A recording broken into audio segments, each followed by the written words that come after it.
Olá, queridas irmãs, queridos irmãos. Com muita alegria voltamos ao O Espírito da Letra, analisando a obra de André Luiz, o livro Obreiros da Vida Eterna. Hoje o capítulo 14. Nós vamos acompanhar agora o que vai acontecer ao espírito Dimas. No capítulo anterior você acompanhou a desencarnação imediata, aquela primeira libertação, quando o perispírito vai se remodelando graças ao poder mental e vai reconstituído, estar agora sob os cuidados da mãezinha, desencarnada também. Agora você pega o seu livro e vamos ao capítulo cujo título é Prestando Assistência. Acompanhe conosco a leitura.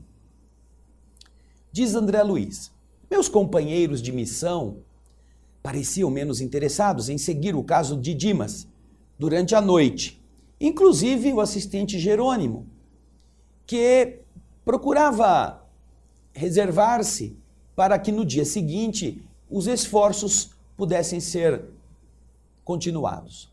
Quando nos caberia, então, no outro dia, levar o rapaz, o Dimas, ao abrigo de Fabiano. Quanto a mim, entretanto, não se verificava essa mesma pouca disposição. Desembaraçando-me dos laços físicos, quando eu havia morrido, diz André, no outro tempo, eu não conseguia efetuar observações educativas para o meu arquivo de conhecimentos. O choque das sensações no transe da morte, para minha personalidade ainda desatenta, ainda distraída diante das questões do espírito eterno, me impedira de analisar minuciosamente o assunto, de prestar muita atenção naquilo. Mas agora, a oportunidade poderia trazer mais luz para meu espírito em relação à posição dos recém-desencarnados. O que acontece com aqueles que acabam de morrer antes do enterramento, da inumação do corpo físico? Então, expondo ao assistente Jerônimo o meu propósito de aprender, recebi a mais ampla permissão.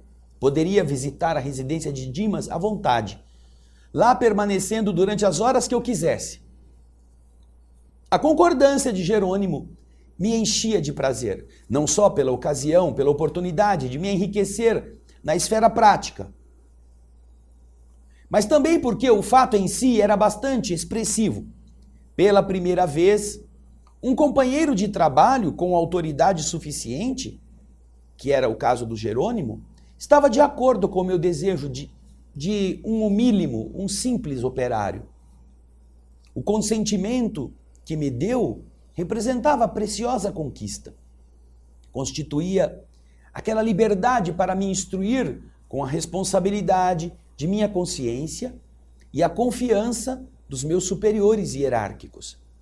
Deixando a casa transitória em plena noite, dirigi-me para o ambiente doméstico, na terra, onde o amigo Dimas se havia desfeito dos elos da matéria mais espessa. Entrei.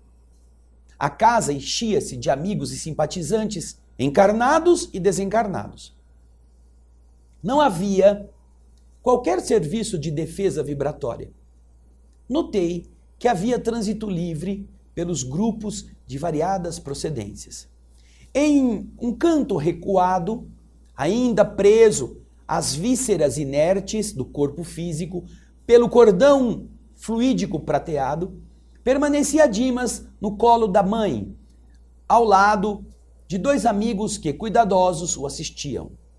A nobre matrona reconheceu-me comovida, apresentando-me aos companheiros presentes. Um deles, Fabriciano, me acolheu prestativo, perguntando pelos informes relativos ao desenlace. O que tinha acontecido, como que havia sido feito. Eu então lhe contei os trabalhos com detalhes.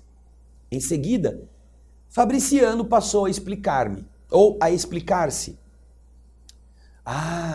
Sempre tive por Dimas sincera admiração pelo proveitoso concurso, pela ajuda eficiente que soube nos oferecer. Eu, Fabriciano, faço parte da comissão espiritual de serviço que vem atendendo aos necessitados por intermédio dele, Dimas, nos últimos 6 anos. Dimas foi sempre assíduo nas obrigações, bom companheiro, leal irmão. E então eu fiquei surpreso com essas referências e perguntei, ora, quer dizer então que existem comissões de colaboração permanente para os médiuns em geral? Existem espíritos que estão com eles durante suas atividades diárias? Uma comissão, um grupo de espíritos que trabalham com aquele médium normalmente? E então o interlocutor respondeu, não me refiro a todos os médiuns, disse Fabriciano, porque a mediunidade é título de serviço, como qualquer outro. E há pessoas que pleiteiam obterem os títulos, mas desestimam, não gostam das obrigações que lhes correspondem. Certamente gostariam do intercâmbio com o nosso plano, mas não cogitam de finalidades e responsabilidades. Em vista disto, não se estabelecem conjuntos de cooperação para os médiuns em geral, mas apenas para aqueles que estejam dispostos ao trabalho ativo. Existem muitos aprendizes que não ultrapassam a fronteira da tentativa, da observação. Desejariam o caminho bem aplainado, exigindo a convivência exclusiva dos espíritos genuinamente bondosos. Experimentam a luta construtiva através das sondagens da superfície e, diante da primeira dificuldade, abandonam compromissos assumidos. A aquisição da fortaleza moral, da resistência moral, não abre mão das provas arriscadas e angustiosas. Para a pessoa adquirir essa fortaleza moral, ela precisa passar por provas angustiosas, arriscadas. Entretanto, diz Fabriciano, diante das exigências naturais do aprendizado, essas pessoas se dizem feridas na dignidade pessoal. Não suportam a aproximação dos infelizes encarnados ou desencarnados, estacionando a menor picada de dor. Para semelhantes experimentadores, seria extremamente difícil a formação de equipes eficientes, representativas do nosso plano junto a ele. Não se sabe quando estão dispostos a servir. Se recebem faculdades intuitivas, pedem a incorporação. Se contam com a vidência, querem a possibilidade de doar fluidos para os fenômenos da materialização. Eu escutei essas observações muito sensatas do novo amigo e, registrando a nobreza de sua alma, passei a pensar em minhas cogitações íntimas diante dessa tarefa que nos levara até ali. Ora, por que se formara uma expedição como a nossa, que foi destinada a socorrer o servidor para desencarnar, se esse servidor já dispunha de amigos de tamanha competência moral? Fabriciano demonstrava conhecimentos elevados e condição superior. Esse amigo generoso, porém, evidenciando, demonstrando extrema acuidade perceptiva, antes que eu fizesse qualquer pergunta inoportuna, disse: apesar da nossa amizade com o médium, não nos foi possível acompanhar o seu transe de desencarnação. Temos uma delegação de trabalho com ele, mas no assunto entrou em jogo a autoridade de nossos superiores, que resolveram proporcionar a Dimas repouso, o que não nos seria possível dar-lhe se ele viesse diretamente para a nossa companhia. Ele ficaria agitado, ele ficaria querendo trabalhar, querendo perguntar coisas, ao invés de ficar sereno. A conversação conduzia-se a interessantes ângulos do problema da morte. Seduzido pelas considerações, perguntei sobre o que já sabia, mais ou menos, a fim de poder penetrar particularidades ainda mais significativas. Então eu disse, fala André, nem todas as desencarnações de pessoas dignas contam com o amparo dos grupos socorristas? Não, nem todas, disse Fabriciano. E ainda acrescentou, todos os fenômenos da morte contam com o amparo da caridade ligada às organizações de assistência geral indiscriminada. No entanto, a missão especialista não pode ser concedida a quem não se distinguiu no esforço perseverante do bem. Mas aí então eu quis saber, mas não há casos de criaturas essencialmente bondosas que se libertam dos laços físicos, mais ou menos entrosados em comissões de serviço espiritual de natureza superior, sem que existam missões salvacionistas previamente designadas para socorrê-las? E aí eu acrescentei para ficar mais claro. Vamos dizer que Dimas estivesse em ligação recente com a sua comissão de trabalho mediúnico e desencarnasse sem o cuidado de um grupo socorrista. Seria deixado à mercê das circunstâncias? Ninguém o iria ajudar assim? Fabriciano deu uma risadinha com franqueza e respondeu. Ah, o que será que o Fabriciano respondeu? Hein? Né? A pergunta é, e ele, se tivesse desencarnado sem ter se preparado muito adequadamente, se não tivesse uma equipe socorrista para ajudar na desencarnação, como era a do assistente Jerônimo, e sendo recente a sua ligação com aquele grupo de trabalhadores da mediunidade, puxa, como seria? Você viu que interessante que os médios dedicados, os médios perseverantes, os médios que aguentam o tranco, eles têm espíritos que se colocam a dispor da tarefa para amparar o médium, para ajudá-lo, para construir um conjunto eficiente. Enquanto que os médios que são aquelas folhinhas ao vento, um dia está de bom humor, outro dia não está, nunca estão satisfeitos, nunca cumprem, nunca estão disponíveis para coisas além da sua rotina normal, estes nunca se sabe quando vão estar prontos para o trabalho, então não conseguem construir grupos espirituais coesos à sua volta. Quanta coisa interessante que nós estamos aprendendo nesse capítulo, você nem imagina o que vem depois. Eu espero você daqui a pouquinho para a segunda parte do nosso programa. Até já.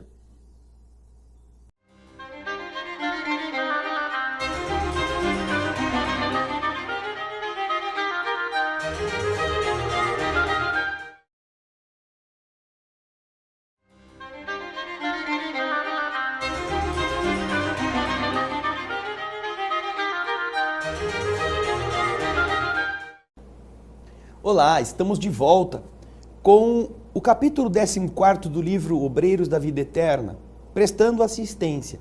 Dimas está desencarnado já, não tem como voltar mais ao corpo, apesar de ainda estar preso a ele pelo fio prateado. E agora André Luiz está conversando com um amigo que foi visitar, o Fabriciano, que está explicando coisas interessantíssimas para ele. Inclusive, você viu que André Luiz fez uma pergunta no final do bloco anterior, querendo saber o que aconteceria com o médium que ainda não está muito enfronhado na tarefa e que não tivesse uma equipe de socorro para o desencarne. E agora vamos ver o que o Fabriciano respondeu.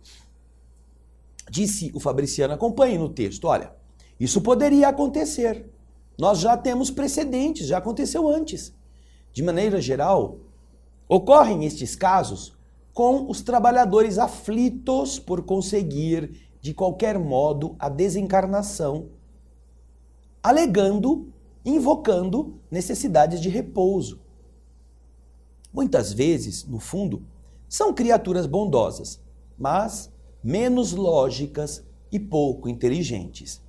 Na semana que passou, por exemplo, observamos um caso dessa natureza. Uma respeitável senhora, ainda jovem, pelas disposições sadias que demonstrou no campo da benemerência social, ela foi ligada a uma corrente de serviço espiritual organizada por nossos amigos. Ela estava então ligada, por dedicar-se ao próximo, ao sofrimento, ela estava ligada, os espíritos falaram, essa mulher é uma boa trabalhadora, vamos prestar-lhe assistência. No entanto, aconteceram pequenas rusgas, pequenos desajustes, desentendimentos entre ela e o marido. E ela, tendo conhecimento da imortalidade, que o espírito continua vivendo além do sepulcro, desejou ardentemente morrer. Tolas leviandades do marido bastaram para que a mulher maldissesse o mundo e a humanidade. Não soube ela quebrar a concha do personalismo inferior e colocar-se a caminho da vida maior. Pela cólera, pela intemperança mental, criou a ideia fixa de libertar-se do corpo de qualquer maneira, mas não queria utilizar o suicídio direto. Se achava infeliz, aquela pessoa, ai, ninguém me entende, ai, meu marido fica fazendo essas coisas comigo, ai, eu sou a pior das pessoas, eu preferia morrer. E queria mesmo. Ela conhecia os amigos espirituais a que se havia unido, mas não queria saber de assimilar deles os conselhos com juízo.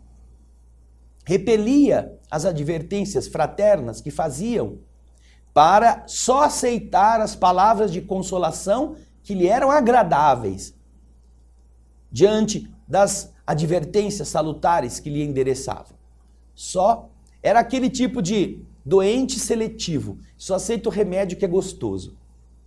E tanto pediu a morte, insistindo por ela, entre a mágoa e a irritação persistentes, que veio a desencarnar em manifestação de uma alergia na pele complicada com simples surto de gripe.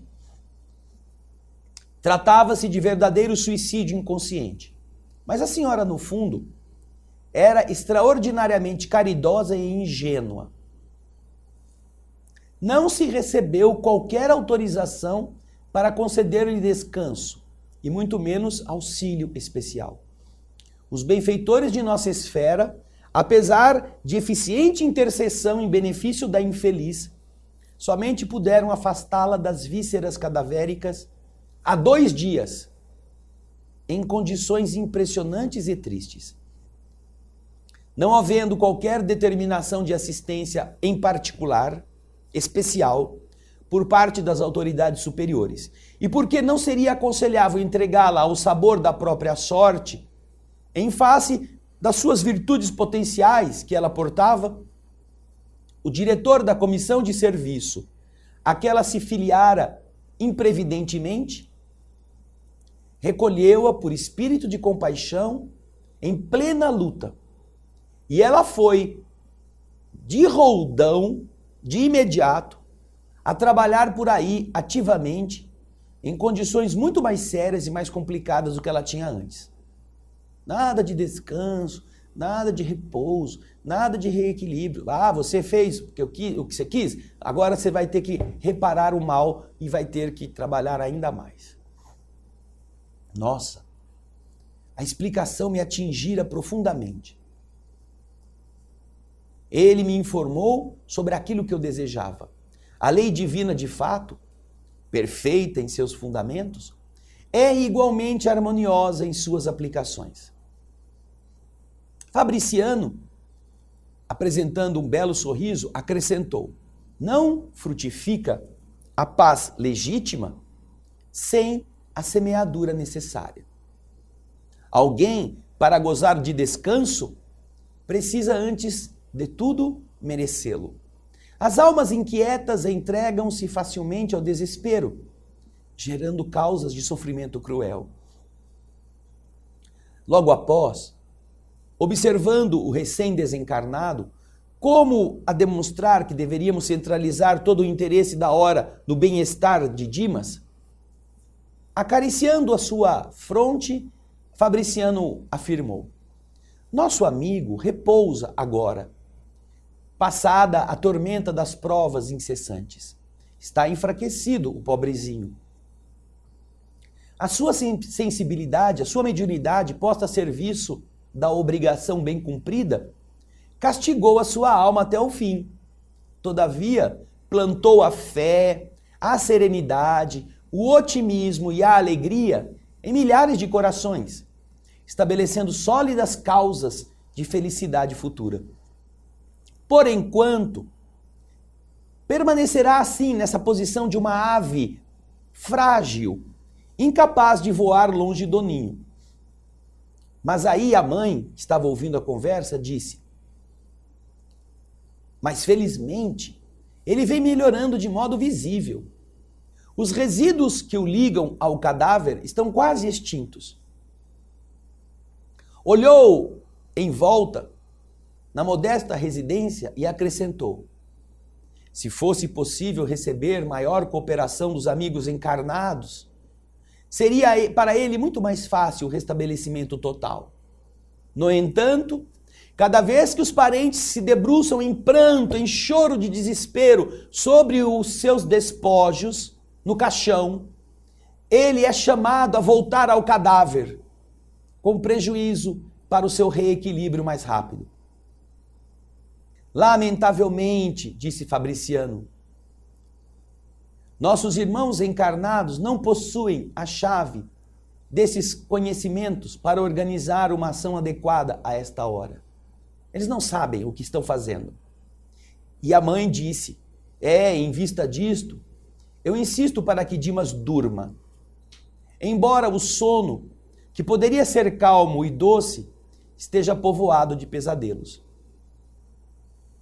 Diante da surpresa que me absorvia, o companheiro apressou-se em me esclarecer. Vocês estão vendo a imagem do Dimas no colo da mãe, ligado por um cordão prateado ao despojo que está no caixão, e aqueles que chegam ali perto e ficam, por que você morreu? Você não podia ter feito isso comigo, não volta, não vai embora não, o que vai ser de mim sem você? Essas conversas que a gente sempre escuta, repercutindo, fazendo com que eles sofressem ainda mais. Então, Fabriciano disse, essas imagens contidas nas evocações das conversas incidem sobre a mente do desencarnado que está aqui mantido em repouso, depois de rápido mergulho nessa contemplação dos fatos da existência que terminou. Depois que a pessoa viu tudo que ela já fez, aquele filme que passa na cabeça da pessoa, agora ele está em repouso. E todas as vezes que alguém chega lá no caixão e começa a falar, essas imagens, essas vibrações se transformam em imagens que atingem o espírito. Não somente as imagens, disse o Fabriciano. Por vezes, nossos amigos presentes, que são muito fecundos, muito produtivos nas conversações sem proveito, eles se lembram, eles levantam defuntos do passado com tamanho calor, com tamanha precisão, lembrando de certas questões que atraem até aqui alguns daqueles que participaram daqueles eventos e que já morreram também. Essas afirmações ouvidas levantaram-me a curiosidade. Mas Fabriciano, querendo me dar a mais experiência direta, aconselhou-me, André, espere alguns minutos na sala ao lado, onde os despojos estão sendo visitados. Vai lá ver. Obedeci. Fui até o velório. E lá estava tudo com aspecto normal. Flores perfumadas, semblantes fechados e conversação discreta. Ao pé do cadáver, propriamente considerado, os amigos estavam assim reservados e circunspectos. Mas, a poucos passos, dali, davam-se a liberdade para as piadas vibrantes em torno do amigo que estava indo para o outro mundo.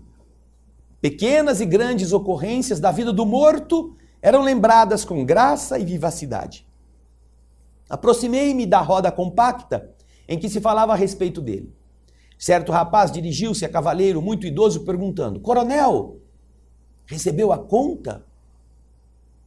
Recebeu a conta? Por enquanto não, respondeu o velhote, interpelado, preparando o fumo de rolo para cigarro, como se fazia antigamente.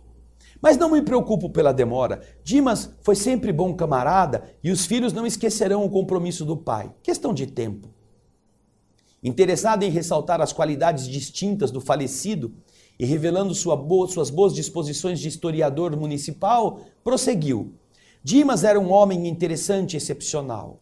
Sempre lhe invejei a serenidade. Em matéria de prudência, raras pessoas eu conheci que fossem parecidas com ele. É verdade que nunca me dei aos estudos espíritas, mas confesso que ao observar a sua maneira de proceder, sempre desejei conhecer a doutrina que lhe formava o caráter. Bom, até aí, diz André, tudo ia muito bem. Embora a invocação da dívida do morto, o credor apenas pronunciava palavras de estímulo e paz. Todavia, será que foi assim o tempo todo da conversa? No próximo bloco a gente vai ver o que vem depois, então não demore para voltar, porque daqui a pouquinho a gente já começa, tá bom? Até já.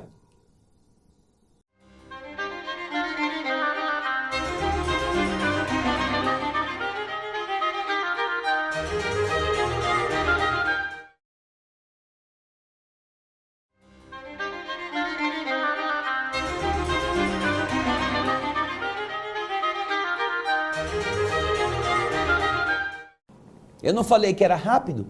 Eu sei que você está curiosa, eu também. Nós vimos que estavam lá no velório agora, né? Aquele Zé Povinho falando das particularidades do defunto. Ah, ele já pagou a conta? Olha que curiosidade mais ridícula, né? Ele morreu, estava endividado e já pagou o senhor, coronel.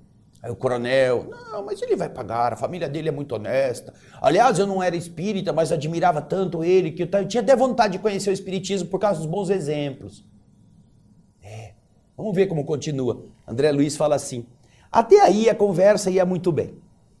Embora a invocação dos débitos do morto, o credor apenas pronunciava palavras de estímulo e de paz. Entretanto, no estado atual da educação humana é muito difícil alimentar por mais de 5 minutos uma conversa digna e cristalina numa assembleia superior a 3 pessoas encarnadas. E então, este comentador, esta pessoa, modificou o tom da voz, olhou na direção do cadáver e observou, em tom confidencial: poucos homens foram de boca segura como o Dimas. Conheci ele faz muitos anos e estou certo de que foi testemunha ocular de um pavoroso crime que nunca se desvendou para os juízes da terra. E depois de pequena pausa, acendeu um cigarro de palha que estava fazendo e perguntou, aumentando a curiosidade dos ouvintes: vocês nunca souberam? Nunca souberam. Aí os presentes, não sabemos de nada. Aí ele voltou, agora bem estimulado, não é? Vai para 30 anos. Dimas residia ao lado de uma nobre família que tinha valiosos patrimônios da coletividade com relação à orientação pública. Eram pessoas bem postadas, bem consideradas. Deste agrupamento doméstico, superiormente conceituado na apreciação de todas as pessoas, emanavam ordens e benefícios da mais elevada expressão para o bem-estar de todos. Como vocês não ignoram, há 3 décadas atrás, a vida no interior ainda conservava uma expressiva herança do Brasil imperial. A economia centralizada mantinha a Casa Grande simbólica, onde se traçavam roteiros para o serviço popular. Situado na vizinhança da residência feudal como essa, nosso amigo Dimas levava a existência humilde de trabalhador, organizando o futuro de um homem de bem. E aí o cavalheiro, sem saber dos problemas do espírito, começou a pronunciar nomes, relacionou datas, lembrou brejeiramente de certos pormenores, prosseguindo com maliciosa jocosidade, com maliciosa ironia. Certa noite, pela madrugada, conhecido chefe político saía do palacete residencial pela porta dos fundos, acompanhado de uma senhora que aparentava excessiva despreocupação consigo mesma, ao despedir-se com intempestiva manifestação de carinho. Eram amantes. Terminado o estranho adeus e vendo-se sozinho, o Dom Juan deu alguns passos para a retirada, espiou cauteloso em torno e ia continuar a marcha quando reparou que alguém lhe observava a intimidade com a esposa do respeitável amigo, o dono da casa. Era modestíssimo operário que talvez estivesse ali por força das circunstâncias inapreciáveis. O político alcançou-o em um salto. Homem de compleição robusta e paixões violentas, aproximou-se do espectador inesperado e perguntou brutalmente o que estava fazendo ali.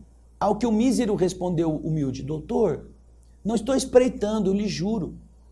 Pois morrerá de qualquer modo, disse o atlético agressor em voz sumida de cólera. Agarrou-o pelo paletó e disse, de dentes fechados: vermes que perturbam devem morrer. Não me mate, doutor, não me mate, rogou o infeliz. Tenho mulher e filhos, eu saberei respeitá-lo. Não valeu à vítima dobrar-se de joelhos na súplica, porque o homem terrível, cego de fúria, tomou a arma e desfechou-lhe certeiro tiro no coração, afastando-se rapidamente. Dimas, tendo observado os fatos a curta distância, gritou, fazendo-se ouvir pelo assassino, que o reconheceu pelas exclamações.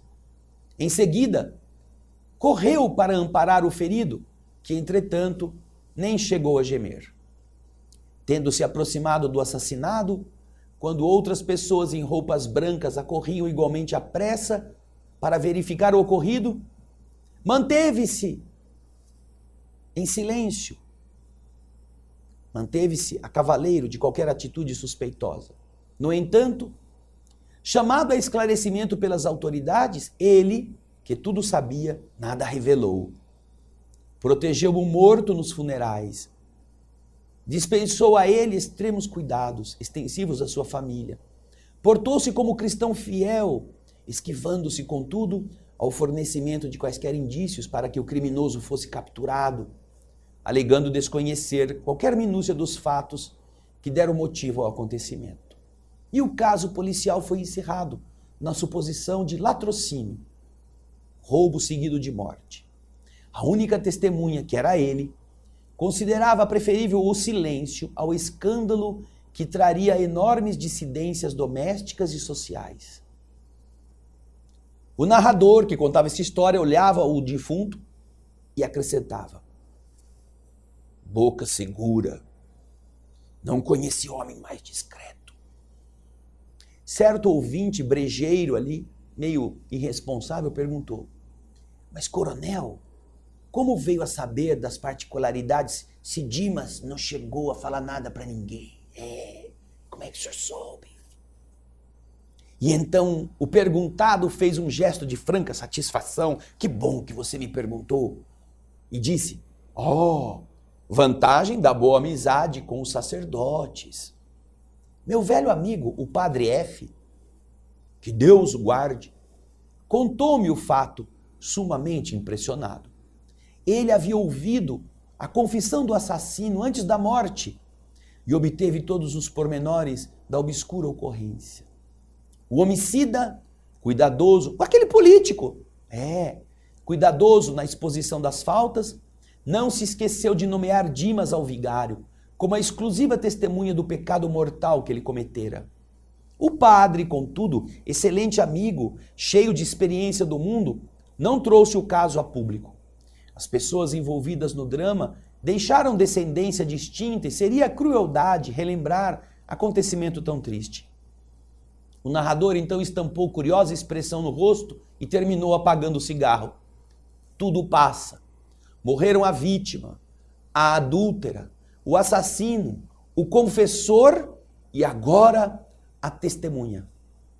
Por certo, haverá lugar fora deste mundo para se fazer justiça. Por certo, a justiça vai ser feita fora daqui, porque agora todo mundo morreu. Veja só, o velório do Dimas. Pessoas que a princípio poderiam estar em oração, poderiam estar falando boas coisas, agora estão contando minúcias, estão contando crimes, falando de bandidos, falando de traição, denegrindo imagens, falando de pessoas dignas que cometeram deslizes que todos os outros cometem. Por que Fabriciano falou para o André Luiz dar uma olhada no que estava acontecendo? Você também está curioso, não é? No último bloco você vai ver o resultado dessa conversa. E isso deve servir para todos nós como um alerta. Porque todas as vezes que nós começamos a falar coisas que não são boas, nós começamos a produzir uma psicosfera. A volta da nossa mente começa a ficar obscura. Aquelas imagens começam a ser plasmadas. E todas as entidades negativas, imperfeitas, que estão sendo convocadas, comparecem, vão até o lugar. Ou aquelas que se simpatizam com aquele clima de curiosidade, clima de luxúria, clima de malícia, clima de excitação, são atraídas. Porque a mente produz o sinal e as entidades identificam o sinal para virem. O Livro dos Espíritos, na questão 467, fala sobre isso. Essa questão e as que estão próximas explicam como que nós poderíamos nos proteger das entidades que nos querem conduzir ao mal. E os Espíritos respondem, mudando o pensamento e a vontade, os desejos. Porque estes Espíritos, eles são convidados, eles só se unem àqueles que os atraem pelos seus pensamentos ou pelas suas vontades, pelos seus desejos. Quando o homem mudar seus pensamentos e mudar os seus desejos, os espíritos também não poderão se sintonizar com ele. Então você já pensou o que você conversa dentro de casa? O teor dos assuntos nas rodinhas? Você já pensou a respeito das possíveis entidades que possam se aproximar daquele ambiente conturbado pela fofoca, pela calúnia, pela mentira, pelo ódio? Dentro de casa, quantas vezes surgem conversas agressivas, conversas de destruição, que muitas vezes são fomentadas pela própria televisão, pelas notícias que as pessoas recebem em casa? Mas quase nunca se ora, quase nunca se fala em Deus, quase nunca as pessoas estão preocupadas com as coisas boas. Por quê? Por que estão desatentas com o bem e tão concentradas no mal? Porque se deixam arrastar. O pensamento e a vontade acabam sendo conduzidos por leviandades. E aquilo que vai acontecer no próximo bloco acontece na nossa casa, na nossa família. Acontece onde estamos, seja no trabalho, na diversão, no passeio, no lazer. Porque nós seremos visitados por todos aqueles a quem nos referirmos. Parentes que já morreram, e aí a gente malha, marreta, fala do mal, do podre. Todos nós. Nós já vimos isso no livro Missionários da Luz, o caso do Monteiro.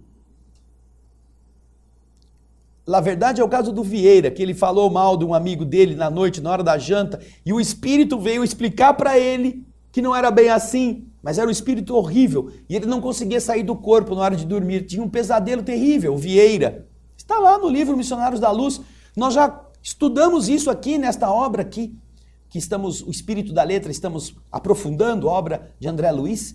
Procure lá, veja que entidade foi atraída pela conversa da janta na casa do Vieira. E o que aconteceu durante a noite? Mas o nosso lar nós já fizemos, agora estamos aqui. Capítulo 14, vamos ver o que vai acontecer no próximo bloco, o último do programa de hoje. Eu espero você.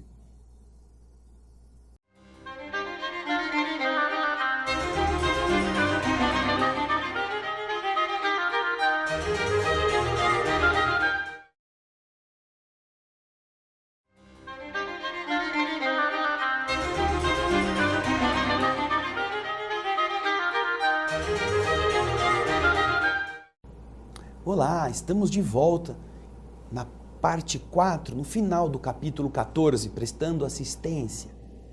E então, você viu, não é? O homem estava falando que tinham morrido as testemunhas, o confessor, a adúltera, o homicida, e agora estavam ali diante do velório do Dimas, o único que sabia e não falou para ninguém. E então, o que aconteceu? Estava nessa conversinha, que devia ser outra coisa no velório, né? Mas estava nesse papinho furado. Veja só o que aconteceu. Nesse momento, horrível figura, seguida de outras não menos monstruosas, no plano espiritual, surgiu de inesperado. Aproximando-se do leviano comentador, aquele coronel que está vestido ali de azul, o espírito ouviu ainda as suas últimas palavras e então, ao chegar, sacudiu-o e gritou: sou eu, o assassino? Que quer você de mim? Por que me chama? É juiz? O coronel não enxergava aquilo que eu estava vendo, mas o seu corpo físico foi atingido por um involuntário estremeção, um arrepio, que arrancou abafado sorriso dos presentes. Aquilo que o povo fala, passa a morte que eu sou forte. Logo após, o espírito desencarnado, o homicida, atraído talvez pelo forte cheiro das flores reunidas naquele lugar improvisado, teve então a ideia clara de que ele estava num velório. Abalou-se, precipitado, pondo-se na contemplação do morto. Imediatamente reconheceu o Dimas no caixão e fez um gesto de profunda surpresa. Ajoelhou-se e gritou, no velório, o espírito do homicida. Dimas, gritou ele, pois você também veio para a verdade. Aonde você está, bom amigo, que velou a minha falta com o véu da caridade sem limites? Me ajude, estou desesperado. Onde eu vou encontrar a minha vítima para suplicar o seu perdão que eu tanto preciso? Me ajude, Dimas. Tenha compaixão de mim. Você deve saber aquilo que eu ignoro. Me socorra, me socorra. Ao lado desse infeliz, que estava em rogativa comovida, diversas entidades sofredoras permaneciam paradas. Mas Fabriciano surgiu inesperadamente e ordenou aos invasores que se afastassem imediatamente.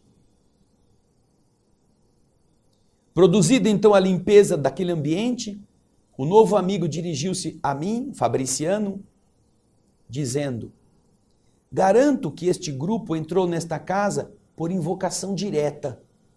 Então, eu contei para ele o que havia visto. Ele me ouviu calmamente e ponderou. A observação feita por nós mesmos é sempre mais valiosa, não é, André?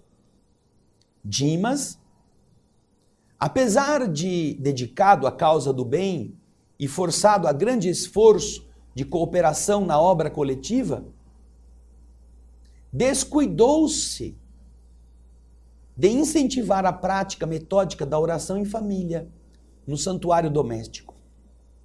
Por isso, ele tem defesas pessoais, mas a sua casa se conserva aberta à visitação de qualquer classe. Imagina isto. A explicação era significativa. Comecei a compreender a razão do sentimentalismo prejudicial da família inconformada. Estava sendo visitada por todo tipo de entidade inferior. Desejando, porém, fixar aquele aprendizado da noite sobre o assunto referente à desencarnação, eu perguntei: o nosso amigo que acabou de morrer, por acaso terá ouvido a súplica desse irmão que acabou de gritar o seu nome? E Fabriciano respondeu: ele está gemendo agora sob terrível pesadelo nos braços da mãe, ao recordar o fato relatado. Desde alguns minutos atrás, acompanhamos a agitação dele, percebendo que recebia choques desagradáveis através daquele cordão de prata. Ouvindo e vendo os quadros invocados, eu insisti perguntando. Não chegou a ver, respondeu Fabriciano, nem a ouvir integralmente, diante da perturbação espontânea de que ele é vítima, mas vislumbrou, sentiu, oprimiu-se e torturou-se, prejudicando o reequilíbrio de si mesmo. As forças mentais estão revestidas de maravilhoso poder. Indicando os grupos que continuavam conversando, disse sem aspereza: nossos amigos da esfera carnal são ainda muito ignorantes com respeito à morte. Ao invés de trazerem pensamentos amigos e reconfortadores, preces de auxílio e vibrações fraternas, atiram aos recém-desencarnados as pedras e os espinhos que deixaram nas estradas percorridas. Falam dos seus defeitos, dos seus equívocos, dos seus escorregões. É por isso que, por enquanto, os mortos que entregam despojos aos solitários necrotérios da indigência são muito mais felizes. Aqueles que não são velados por ninguém, aqueles que não têm ninguém que possam ir aos seus velórios, são mais felizes porque não tem todo esse lixo mental orbitando aquele que acabou de desencarnar. Eu ainda não havia terminado de todo as considerações quando a esposa de Dimas, num acesso de pranto, levantou-se do leito em que repousava e se adiantou para o cadáver, chamando-lhe o nome comovedoramente. A mulher disse à viúva: Dimas, Dimas, como eu vou ficar? Estaremos separados então para sempre daqui para frente. Como o Fabriciano se dirigiu apressado para o quarto humilde em que Dimas estava no colo da mãe, eu o acompanhei rapidamente. A genitora do médium fazia esforços para segurá-lo, mas em vão. Pelo fio prateado, estabelecera-se vigoroso contato entre ele e a companheira. Porque Dimas, mesmo grogue, mesmo meio hipnotizado, se ergueu cambaleante, apesar do carinho da mãe. Estava branco, semilouco. Avançou para a sala mortuária onde estava o cadáver, rogando paz. Mas antes que pudesse aproximar-se muito dos despojos, Fabriciano lhe aplicou energias de prostração na esposa imprudente, na mulher que foi lá demonstrar um afeto desequilibrado. E ela então foi novamente conduzida ao leito, agora desmaiada, enquanto Dimas voltava ao colo da mãe, já menos aflito. O amigo então esclareceu-me sereno. Há situações em que o drástico deve ser medida inicial. Nosso irmão muito fez pela harmonia dos outros durante a existência, e ele merece uma libertação pacífica. Sinto-me, portanto, no dever de garanti-lo para que se desembarace dos últimos resíduos que ainda o inclinam à matéria do corpo. Outros amigos e afeiçoados do médium chegaram ao ambiente doméstico interessados em ajudá-lo. E como já era muito tarde, a noite já ia muito alta, despedi-me dos companheiros, pondo-me de regresso ao acolhedor asilo de Fabiano. No outro dia, ao me avistar, disse meu assistente Jerônimo, após a saudação inicial: olha, André, espero que o velório lhe tenha trazido úteis e instrutivos ensinamentos. Sim, o estimado assistente falava com muita propriedade e razão. Eu aprendera muito durante a noite. Aprendera que as câmaras mortuárias não devem ser pontos de referência à vida social, mas recintos consagrados à oração e ao silêncio. E você viu, querida irmã, querido irmão, uma referência muito interessante, tirando o espírito da letra. Como é que aqueles espíritos entraram na casa de Dimas? Por que entraram? Porque disse Fabriciano que apesar de ser médium, apesar de ser uma boa criatura, apesar de ter amparo dos que foram desencarná-lo e do grupo de espíritos que assumiu um trabalho com ele, ele não habituou os seus entes queridos a fazer oração em família. E, portanto, a casa não tinha uma proteção vibratória que tem quando nós criamos este hábito de manter o bom pensamento em oração durante a semana, uma vez, 2 vezes por semana, por um período de tempo pequeno.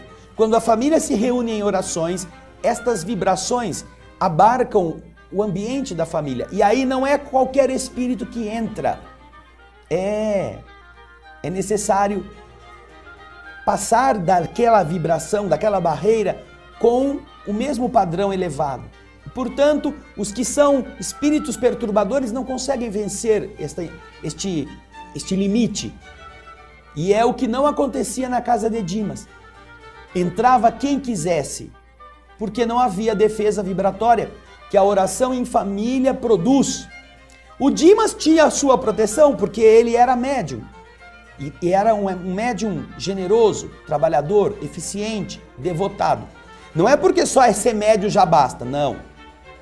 Tem médium que é perturbado pelos obsessores, é médium dos espíritos inferiores, isso sim. Mas não era o caso de Dimas. Agora, a casa estava à mercê das entidades. Podia entrar quem quisesse. E você viu que o espírito que vai proteger Dimas daquele surto da sua esposa, produz na esposa um estado de prostração para que ela voltasse para a cama. Ela desmaia com a ação vibratória que o espírito desencadeia para ela dar sossego ao marido. Já pensou isto? Os espíritos precisarem dessa energia, ao invés de cuidar do desencarnado, cuidar do desequilibrado encarnado que está prejudicando aquele ser que ele diz que ama. Como falta conhecimento para dar juízo para todos nós nessas horas, não é mesmo? É, velório. Eu tenho certeza que você tem história para contar muito parecida com essa, se não mais grave. Agora, quando for num velório, lembre-se que vai chegar o dia de ser o seu. Como você vai se conduzir? Conduza-se bem para ajudar aquele que está lá, se é que você gosta dele. Mas tem muita coisa ainda pela frente, vamos aprender muito com o caso do Dimas. No próximo programa eu espero você e agradeço a sua audiência, o seu carinho. Nos vemos no próximo Espírito da Letra, capítulo 15, hein? Muita paz.